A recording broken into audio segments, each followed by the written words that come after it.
नमस्कार शेतकरी मित्रांनो, महाडीबीटी पोर्टल सरकारने सुरू केलेलं आहे। सध्या अर्ज स्वीकारण्याची प्रक्रिया बंद आहे, पण तिच्यात नवीन काय बदल झाले आहे याविषयी आपण थोडीशी माहिती घेऊ।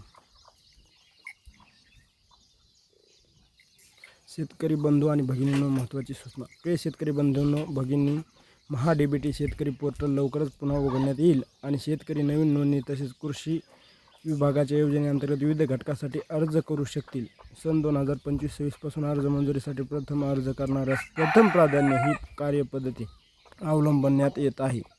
म्हणजे जो शेतकरी लवकर अर्ज करेल त्याचा नंबर लागेल त्या शेतकऱ्याला या योजनेअंतर्गत फायदा होणार आहे। नाहीतर पहिलं जी होती ती लॉटरी पद्धत होती ती बंद केलेली आहे। आपण यापूर्वी केलेले अर्ज यासाठी ग्राह्य धरण्यात येतील।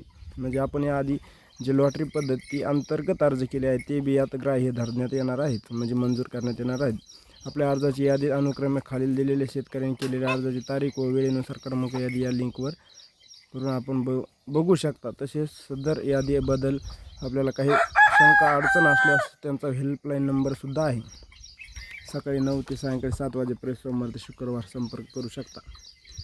अर्जाची स्थिती तपासा यावर क्लिक केल्यास आता इथून पुढे अर्जाची स्थिती तपासायला आपल्याला अर्ज क्रमांक किंवा आधार क्रमांक टाकावा लागेल। त्यानंतर OTP जनरेट करून OTP सबमिट करून अर्जाची स्थिती म्हणजे आपण केलेला अर्ज किती तारखेला केला आहे याविषयी माहितीला येईल। त्यानंतर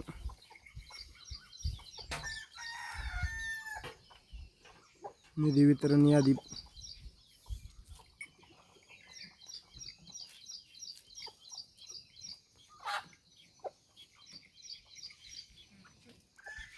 सध्या साईटवर काम चालू आहे, तर साईट फक्त आपल्याला काय काय बदल झाले हे पाहता येतात। शेतकऱ्याला दिलेली अर्ज तारीख व वेळेनुसार क्रमांक यादी पाहता येते। निधी वितरण लाभार्थी यादी, महाडीबीटी प्रथम अर्ज प्रथम प्राधान्य नुसार आणि इथे नवीन एक ऑप्शन आलं आहे म्हणजे फार्मर ID।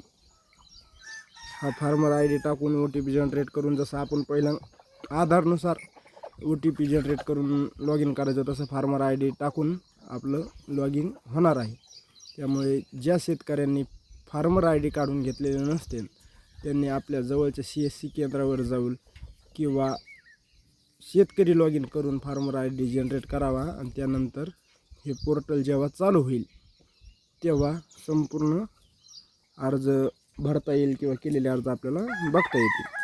त्यामुळे सर्व शेतकऱ्यांना विनंती आहे की फार्मर ID काढून घ्यावे आणि इथून पुढं होणाऱ्या ज्या योजनेचा आपल्याला फायदा घ्यायचा आहे महाडीबीटी आपल्या सरकारद्वारे त्या योजनेसाठी अर्ज करण्यात येईल। धन्यवाद। अशाच नवनवीन व्हिडिओसाठी चॅनलला फॉलो करा आणि लाईक करा।